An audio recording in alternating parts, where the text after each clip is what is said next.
Across the cluttered living room, a robot searches through couch cushions, whispering quietly. The room is full of scattered items, a perfect setup for losing your keys. Quietly, a voice cuts through the clutter. Keys, keys, where are the keys? A second robot appears in the doorway, pausing with one eyebrow raised. The visitor stares. The narrator robot keeps muttering. Neither one notices the other yet. Then, eye contact. A long, frozen pause fills the room completely. Absolute silence. Nobody moves. The clock on the wall just ticks. A thought bubble forms above the narrator's head. Wait, why was I doing that? It was so automatic. The talking just happened. What even is that habit? Fade to black. A single question glows softly in the center of the screen. Title card. The question sits there, simple and strange, waiting for an answer. Almost every single person does this, talking to themselves out loud or silently. But almost nobody talks about it. It feels a little strange to admit. So the question just sits there, quietly unanswered. Until now, at least. This starts with children, small robots babbling out loud while building with blocks. It travels through decades of research, brain scans, and quite a few surprises. And it ends with the brain's most quietly useful tool, hiding right in plain sight. Let's go find out what is actually happening when a voice talks inside your head. Part 2. What most people assume when they hear talking to yourself. The first assumption is usually, that person must be very lonely and bored. A second assumption arrives quickly after, that something must be going wrong upstairs. The third assumption, only strange or unusual people do this kind of thing. Meet Robot A, a confident businessman type in a tie crossing his arms firmly. Robot A declares, people who talk to themselves simply have too much time to waste. Robot B shuffles in, an elderly model, slow-moving, wearing tiny reading glasses. Robot B insists, talking aloud alone is a sign of forgetting important things. Robot C clanks in, a blue-collar worker covered in smudges holding a wrench. Robot C shrugs and says, some people just never learn to keep quiet, that's all. The narrator robot looks at all three of them and slowly shakes its head. None of those answers are right, not even close. Let's look at what the research says. Research suggests the vast majority of adults engage in self-talk every single day. Morning routines, grocery runs, tough decisions, self-talk follows people everywhere. Some of it is loud, audible muttering, counting steps, repeating names aloud. Most of it has gone silent, tucked completely inside, invisible to everyone nearby. The voice moved inward long ago, but the habit never stopped, not once. Inner speech, the quiet version, may occupy a huge portion of waking mental life. Studies indicate inner speech is present during planning, remembering, and problem solving. It shows up when we make decisions, manage emotions, and even when we just read. So self-talk is not lonely, not broken, not odd. It is deeply, thoroughly universal. But understanding where it comes from takes a trip back to early childhood language. Before we go there, a small thing worth noticing about the everyday version first. People talk to themselves most during stress. When stakes are higher, the voice gets louder. Big presentation tomorrow? The inner planner starts rehearsing tonight, automatically. Can't find something important? The label surfaces immediately, looping on repeat. Angry at someone? The inner debate starts before a single word is spoken aloud. Self-talk matches the moment. Louder when needed, quieter when everything is calm. It scales, it adapts, it responds to life's demands like a built-in assistant. Now, where does this remarkable assistant actually come from in the first place? Part 3. What is actually happening when the inner voice kicks in? The answer begins in a playroom. Not a laboratory, not a hospital, not a clinic. Watch a young child building anything. They talk out loud the entire time. Now the red one goes here. Now the blue one on top. Now this tall one. Every single step narrated aloud, as if making a commentary track for the task. This has a name. Psychologists call it private speech, and it is completely normal. Private speech is not random chatter. It serves the task the child is working on. A researcher named Vygotsky studied this carefully, back in the early 20th century. Vygotsky proposed that language begins social, between children and the people around them. First, speech is entirely between people, a tool for connecting, asking, and responding. Then something remarkable happens. Children start using speech to talk to themselves. Vygotsky called this the transition from social speech to private speech, a huge leap. After a few years, private speech gradually gets quieter and quieter and quieter. Eventually, it seems to disappear entirely, but Vygotsky said it moved inward, not away. The private speech did not stop. It just turned into the inner voice adults already know. Same mechanism, same function. Volume turned all the way down to silence. The child robot grew up. The muttering went inside. The tool remained fully intact. Now, modern brain imaging has added a completely new layer to this story. When someone thinks in words silently, key language regions in the brain light up. Broca's area, a region tied to speech production, activates even without any sound.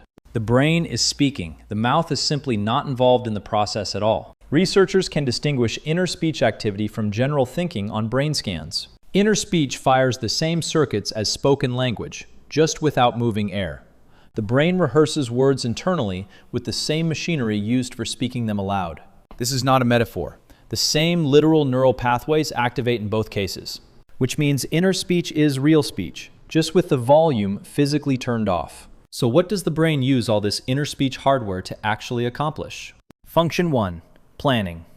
The inner voice breaks big tasks into smaller, manageable pieces. Without self-talk, a complex task looks like one overwhelming and unsorted blob. Add the inner voice, and the blob splits into labeled, sequenced, solvable steps. Verbalizing a plan, even silently, forces the brain to linearize it in sequence.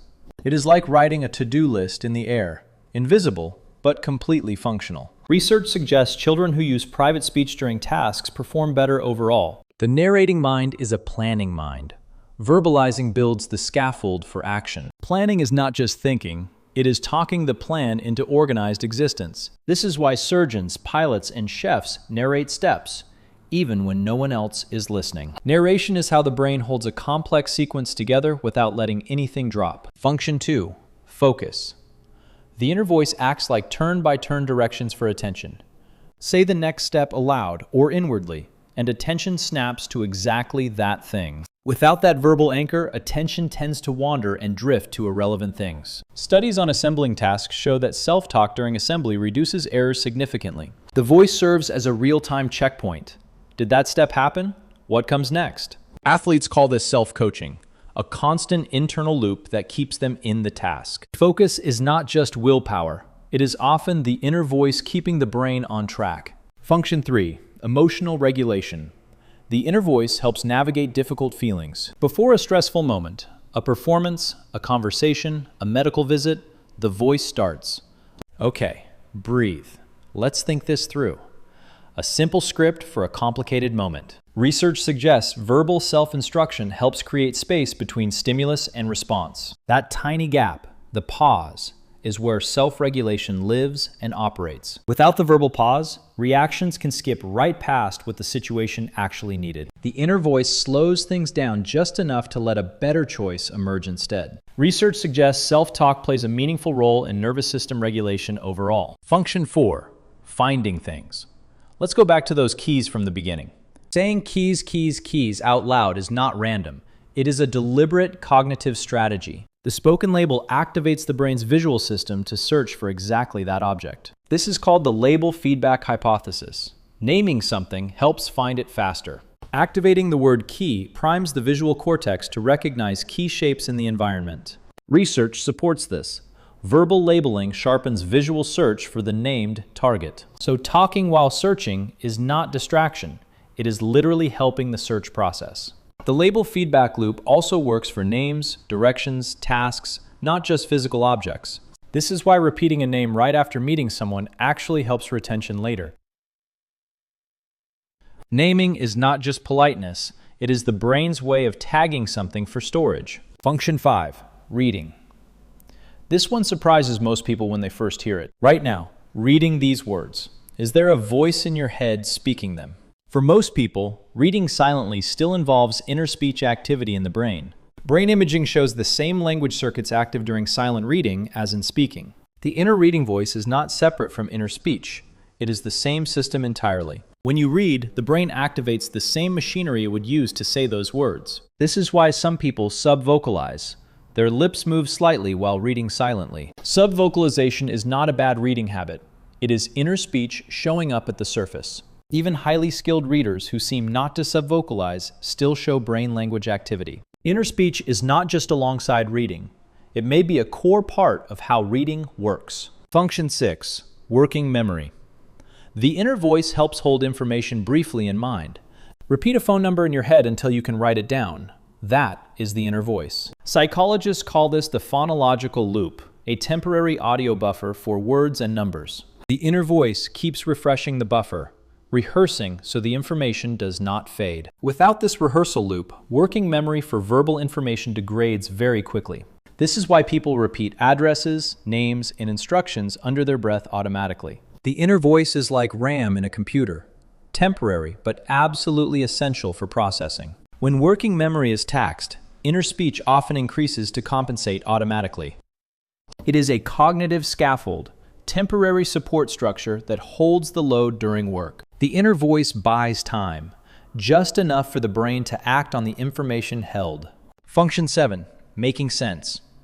The inner voice narrates experience as it happens. Something happens. The inner voice immediately begins to frame, label, and interpret it. Without that internal commentary, experiences would arrive as raw, unfiltered data streams. The narrating voice files things into story form, giving events meaning and continuity. This is why journaling out loud or in writing can process difficult experiences so effectively. The inner narrative builds a continuous sense of self across time, past, present, future. Without an inner narrator, memory would be events without the thread connecting them. Self-talk threads experience into something coherent, a continuous, livable story. Part 4. Why all of this actually matters for real everyday life. Self-talk is deeply wired into self-regulation, managing impulses and staying on task. Research suggests children with strong private speech tend to develop better self-regulation. The inner voice is the bridge between an impulse and an intentional and considered action. Athletes and performers use structured self-talk deliberately. It is a documented technique. A tennis player tapping her racket and saying "focus" is using the same inner tool. A speaker repeating "clear and slow" before walking on stage. Same exact mechanism. Now, something surprising about the exact words and person used in self-talk. Talking to yourself using your own name or you creates something interesting. Distance. Research suggests second-person self-talk may help create helpful emotional distance. "You can do this" operates slightly differently in the brain than "I can do this" does. The distanced version sounds like advice from someone who is calm and can see clearly. It is like consulting the steady, collected friend who sees the situation more objectively. The inner voice also rehearses. It runs through future conversations before they happen. It replays the past, examining what happened and what could have gone differently. Inner speech is the brain's draft mode, trying ideas out before committing to any of them. Many decisions are actually inner dialogues, competing voices testing options against each other. Inner speech is not just describing thought. It may actually be a core part of thinking itself. Without language, many of our most complex thoughts would be extremely difficult to form. Language does not just express thought. It helps shape and structure the thought itself. This is the deep relationship between language and cognition that researchers still explore. The tone of your inner voice also matters enormously, more than most people realize. A harsh inner critic creates very different effects than a steady internal coach does. The critical voice says, "That was terrible." The coach says, "Here is what to try next." The good news, the inner voice is not fixed. It responds to deliberate practice over time. Noticing the inner voice, its content, its tone, is the very first step to working with it. Awareness of inner speech is linked to greater emotional intelligence and metacognition. Therapists, coaches, and teachers often work with clients to reshape the inner voice patterns. The inner voice is already running constantly. The question is simply, who is narrating? You already have the tool. Learning to use it better is what this is really pointing toward. Part 5, the takeaway. And one more visit to those missing keys. The narrator robot is back in the messy living room, searching again, muttering again. The blue visitor robot appears again in the doorway. Same raised eyebrow, same pause. But this time, the narrator robot just looks over, shrugs warmly, and keeps searching. No embarrassment, no freeze. Just a brain doing exactly what it was built to do. That voice started as a child narrating blocks. Now it helps find keys and manage everything. It went from loud private speech to quiet inner speech, to the constant companion it is now. It helps with planning, focusing, regulating, finding, reading, remembering, and sense-making. Not a bug, not a sign of something off. A feature, built right in, running all the time. A quiet, incredible, invisible tool, running in the background of every single moment. The brain built a conversation partner entirely out of itself and never stopped using it. That is genuinely one of the more remarkable things the human brain quietly figured out. If this made the inside of your head feel a little more interesting, that was the goal. If something here was new or surprising, hitting subscribe is a great way to say so. More of these on memory, focus, habits, and how the brain quietly surprises us. Oh, and the keys. Found them. Right where they always are, just briefly forgotten. See you in the next one. The inner voice will be talking about it the whole time.